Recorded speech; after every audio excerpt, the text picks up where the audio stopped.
Mae'n taith hir ni o brifddinas Nepal, Kathmandu, i Everest Base Camp yn prysur dod i'r dderfyn. Wedi deuddydd yn Dingbo Shea, anelu am Lobu Shea oeddwn ni nawr. Ac un peth nath yn taro ni'n gyflym iawn wrth i'r metrau gynyddu, oedd siwt oedd y tirwedd yn newid. Mi roedd yna goed a phlanhigion ddiwrnod ynghynt, bellach oedd yr olygfa yn un ddiffrwyth a moel. Ac ar hyd y ffordd garegog, un ardal sy'n aros yn y cof yw un wnaeth ein sobri ni'n weddol gloi. I ni newydd gyrraedd y llecyn yma le mae yna gofebau ar gyfer rheini sydd wedi colli bywydau nhw ar Everest. Y mwyaf adnabyddus y bosib, Scott Fisher o drychineb Everest 1996. A wrth gerdded o gwmpas yn dallu negeseuon y teuluodd, mae'n dod ar ryw fath o ias lawr eich cefen chi. Yn enwedig pan ych chi'n ffindo mas, mae nhw sydd wedi penderfynu rhoi y cofebau yma. O'r diwedd fe gyrraeddwn ni Lobu Shea, le oedd modd i ni gerdded ar rewlif ucha'r byd, Cwmbw.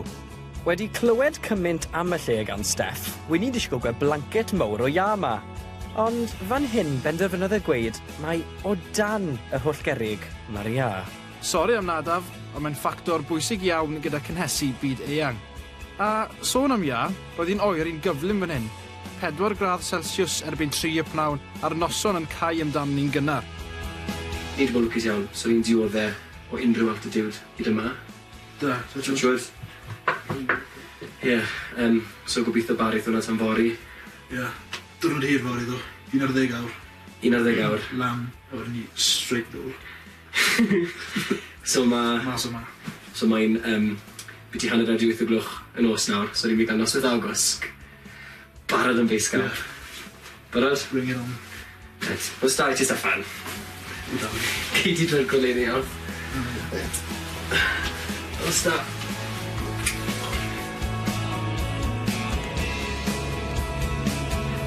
Mae'n 6 o gloch y bore.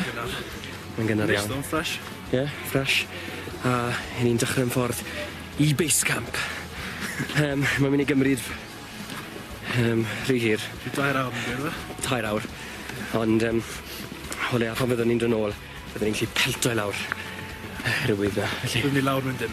Byddwn ni lawr mewn dim. Roedd Lobu Shea rhyw 80 metr o dan 5,000 metr. Felly, bydde base camp yn mynd â ni i 5,364 metr. Yr uchder mwyaf erioed i ni ei ddringo. Chymod beth, mae'r golygfeydd sydd o'n cwmpas ni ar hyn o bryd yn hollol epic. Hyn ni just yn gallu gweld Everest. Mae cysylltu ar Everest a Cymru yn un eitha mawr. Mae Everest yn y Saesneg wedi cael ei enwi ar ôl Cymro, sef George Everest o Gricawel. O hwn oedd ni, just i slaw Everest mae'r Western Cwm, sydd wedi cael ei enwi gan George Malroy, achos yn ôl yn sôn, mae ddath yma yn 1921. Roedd yn gweld dyffrynnoedd yn ardal Everest yn debyg iawn i ddyffrynnoedd sydd gyda ni nôl yng Nghymru.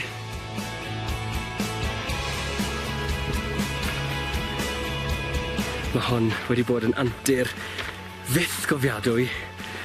Sa'n siŵr os wnaethon ni fe to, ond fi wedi joio fe mas traw. Mae yna rhyw deimlad eitha proud i fod yma ar hyn o bryd, a i falch ni wedyn i'r daith.